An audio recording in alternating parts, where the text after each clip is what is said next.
And the sequel trilogy is over with, and just like that, it seems like Star Wars is not going to be having some movies for a while. I wonder why that is. Hey, what is going on, everybody? How are you all doing today? I hope you all are having a wonderful and fantastic day today, and if not, hopefully you all will have a better tomorrow. So, it seems like Disney is talking about not having Star Wars movies for a while. Now, the earnings call came out recently. In fact, I believe it was yesterday as of the recording of this video. And the thing about that is while, of course, Bob Iger was talking about how they had 28.6 million subscribers, here's the thing. He tries to spin it in his narrative because he doesn't tell you how many are actually there for a yearly subscription, how many are off the free subscription, how many of them are actually Disney employees, because the employees get a free subscription. So they also don't tell you how many people have, come in on the free subscription and then left as well, or how many people may have canceled. So we don't know if this is like an all-time kind of subscription, or if this is just the current subscription, how many people are subscribed to them. So they try to spin it in their narrative. So there's that. And anytime that there was this whole thing being brought up about Disney Star Wars, within the last earnings call, Bob Iger was not very pleased. He got very upset every time Star Wars was brought up. So, taking a look at this article here about Disney and what they plan to do. Disney is officially putting the Star Wars movies on the back burner for now. Oh, I wonder why that is. Not like your sequel trilogy did bad or anything, did it? The House of Mouse is coming off both Solo, a Soy War story, and The Rise of Skywalker, delivering disappointing box office figures, the latter of which may have been expected by Disney. Oh, I bet you. I bet you this is expected. Well, Disney was once planning to alternate Star Wars and Avatar movies, which who let me genuinely ask, who wanted Avatar movies? Just saying. Every year, Disney CEO Bob Iger preempted the Rise of Skywalker, warning it would likely be followed by a lot of hiatus. So a lot of a hiatus here tells you that while Kathleen Kennedy had gone on and said, "Oh yeah, well we're going to have, these spin-off movies," or where Bob Iger said that, "Oh yeah, we're going to have another trilogy." It looks like they're taking a step back. Why would you do that? I thought Star Wars was supposed to be doing. Wait a minute. Oh, it's not doing great. Oh, right. Yeah, that may make them kind of step back a little bit. Instead of releasing a movie every year, every other year. At a shareholder meeting on Tuesday, February 4th, Iger confirmed that a Star Wars movie hiatus has now officially begun. Now, I wonder why that is, Disney. I mean, it's not like Disney attacked their fans or anything, or forced politics into Star Wars, right? Oh, no, wait, they did do that and pissed off a lot of fans. Oh, yeah, that's right. Good one, because, The Last Jedi is a thing. Better yet, in my opinion, the sequel trilogy is just enough to botch things up for me. I hated The Force Awakens. But, I've hated it since then. Disney has several TV projects in the works for its streaming service, Disney Plus, which is launching in the UK and other Western European countries next month. Now, The Mandalorian, definitely a plus from what I've heard. I have not watched it, but it's definitely a plus from what I've heard. But knowing Disney Star Wars, they may eventually screw it up. I pray and hope they don't. But Disney. You know Star Wars, under Disney's control. It's The Mandalorian is a breath of fresh air is the best way to look at it. The second season of The Mandalorian is currently in production and will be arriving on Disney Plus this autumn, in addition to a Rogue One prequel. Yeah, see, I don't care for that one at all whatsoever with Cassian Andor. I just don't care enough. While Rogue One, in my opinion, is the best Disney Star Wars movie they've made. I mean, I'm not saying it's like the best Star Wars movie ever or even up to that standard, but it's not bad. It's okay. But I don't care anything for Cassian Andor. Just don't. Recent rumors also suggested that Ewan McGregor's return to Star Wars for an Obi-Wan Kenobi series was facing production delays. Oh, yeah. Heard about those, and, oh, man, whether or not that comes out. But it just seems like with all this stuff here, it just seems like they're taking what could have been movies, I guess, and just trying to chop them into episodes rather than make them movies, because this is what it sounds like to me. Considering that Kathleen Kennedy said that they were going to have like one-offs, right? Movies. Then they wanted to kind of get away from the trilogy movies. This, to me, this just seems like they're taking the movies and just cutting them up, in my opinion, to fit the format as TV shows, basically. We just pushed the shoot to the beginning of next year, he told The Wrap. The scripts are really good. I saw 90% of the writing, and I really liked it. Hey, yeah, but the thing is, when it came down to this sequel trilogy, there was a lot of things about people saying that they would like this stuff, right? Or if you didn't like The Last Jedi, for example, you're terrible. And, a lot of other things, of course. And saying that YouTubers had criticized it, yeah, that they were just toxic.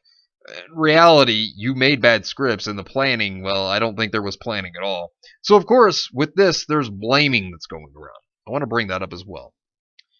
And while Disney seems to, at least seems to, keyword, seems to, have plans, of course, blame's already being thrown, and, of course, article from Screen Rant, I don't know how much you can really trust that. Star Wars' biggest sequel trilogy problems are Jar Jar Abrams' fault. Now, I will agree to a degree that this is his fault. If you ever watch a Jar Jar Abrams movie or show, he always has to add the mystery box. Every time. Every time. And I don't like that at all. Personal opinion, then again, I don't like Jar Jar Abrams as a writer or director. I think he's terrible at it, but personal opinion. Now, I think you can also blame Roundhead Ryan Johnson. He's another person you can blame. And Kathleen Kennedy, because, she's the queen of the woke crowd, She's the queen of them, like 100%. And, they need to let her go, if I had to say. But there were so many things that they could have done for this trilogy that would have made things better. I mean, think about it. They're trying to blame Abrams here for splitting the sequel trilogy's main heroes up. And he did. I mean, he killed Han Solo off. Han Solo, which is many people's favorite character, or one of their favorites. I mean, and you don't let him reunite with Leia or Luke, yeah, that's already a problem in itself. Because let's be real, all of us Star Wars fans, myself included, would have loved to see all three of them reunite. Well, they killed off Han, and then, Carrie Fisher, passed away during Episode 8 being made, and then, of course, you had them killing off Luke in Episode 8, so there was no way they could have done it then. I mean, they could have done it in Episode 7, and then they just decided not to, which was a huge mistake in itself, but, what's done is done. You can't do anything about it now. Ugh. But, of course, I don't think they thought about reuniting everybody. I don't even think they really had a plan for it, especially with Abrams killing off Han Solo. Don't think they had a plan for it. In the build-up to The Rise of Skywalker, much was made about how the film would finally feature Rey, Finn, and Poe Dameron, nobody cares, sharing significant screen time with each other, whereas Luke, Han, and Leia developed relationships over the course of the original 3 films. This was the first time the sequel's trio of leads would be teamed up. And see, that's what everybody wanted to see, These sequels, they were trying to say that they would really make the original trilogy fans happy with what they had planned. It just didn't seem like there was a plan at all. Like, it just seemed like everything was all over the place, and not having the main 3 be able to reunite, or at least the main cast in general, it just one big issue after another. I mean, then again, let's be real, this sequel trilogy was just, it was awful. I can't stand it. I hate Disney Star Wars, realistically. I cannot stand it. I just feel like, so many things could have been done better. Just so many things. One of them, the cast actually reuniting. That would have been fantastic. Would have been good to see at least the original cast reuniting together one more time. And then you could have had characters like Luke or Han maybe, be killed off for character development. Character development would be the key reason to take these characters out if you did. But let's be real. The writers probably don't know what good storytelling and character development is. So they would never have done that. Wouldn't have done it in the right way. Oh wait, but we saw them not do it the right way. So, yeah, Abrams created Rey and Snoke as mystery boxes without answers. Now, here's where I can give problems to Abrams as well as Roundhead Ryan Johnson. Abrams did set up this whole mystery box for Ray. And of course, he left it for Ryan to answer, which were not good answers at all. I mean, yeah, he tried to answer them, but they were garbage answers. They were just straight up terrible. I mean, Snoke, he just left that as a mystery, and that was terrible in itself. But, like, trying to say that Ray's parents were nobodies, it's just terrible in general. And, that's the thing. If you ever watch a Jar Jar Abrams movie or show, he does this. This is something he typically does, and then the answers, they're never satisfying. They're just never. And had Kathleen Kennedy, Abrams and Johnson had a plan going forward, had it all been, planned and well thought out, then things could have been different and probably better. But no, there was no plan. I don't think there was a plan at all, and I think that the storytelling in itself and the structure really tells you that there was no plan going forward. It's a mess.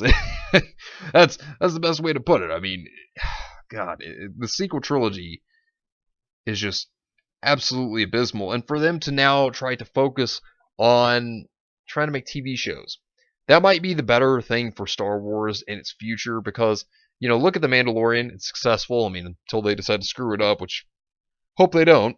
But it's Disney, so they might. It's a possibility. Hope they don't, though. And seeing how The Mandalorian has done so well so far with just season 1, maybe TV shows are where they need to go with Star Wars for now, and see how that goes. And then, of course, moving forward, then gradually work into a movie, because a TV show might be better. But, they don't need to try to throw in the politics in there again. They need to keep that stuff out. What they also need to do is they need to have someone like Dave Filoni or Jon Favreau make the movie, because they seem to do very well. There's talks of how they want George Lucas back, which I'm all for. After seeing the sequel trilogy and how awful it is, just bring Lucas back. Nobody knows a series better than its own creator, and I think George Lucas would definitely be a benefit. Get Kathleen Kennedy out of there. She needs to be gone. I mean, with everything she dragged into Star Wars, get her out. She does not need to be there. And let Dave Filoni and Jon Favreau and George Lucas work together and make shows and maybe even a movie eventually. But anyways, let me know what you think about this entire situation down below. Subscribe to the channel if you are new here, and make sure you're still subscribed, because YouTube is unsubscribing people from their favorite channels. So make sure you're still subscribed. Hit the video with a like if you enjoyed, and share the video, spread the word, and get it out there on social media. It's greatly appreciated, and it really helps out the channel a lot. Also, be sure to follow me on Discord. We have a wonderful community there, and it'll also keep you up to date on any updates or anytime a new video is going to come out, or any other events as well. The link is in the description down below. But anyways, I hope you all have yourselves a wonderful and fantastic day today. And remember, if today was not a good day, tomorrow could always be better. Take care of yourselves and everyone around you. And have yourselves a good one out there, everybody.